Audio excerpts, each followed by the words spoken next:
তোমার যুক্তি নয়, তর্ক নয়, তোমার বক্তৃতা নয়, তোমার বাগ্মিতা নয়, তোমার অন্তরের বিশ্বাসী অপরের মনে বিশ্বাসের উদয় ঘটাবে।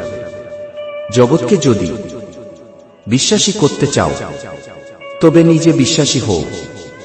শ্রী শ্রী স্বামী স্বরূপানন্দ পরমহংসদেব। অখণ্ড সংহিতা, দশম খণ্ড।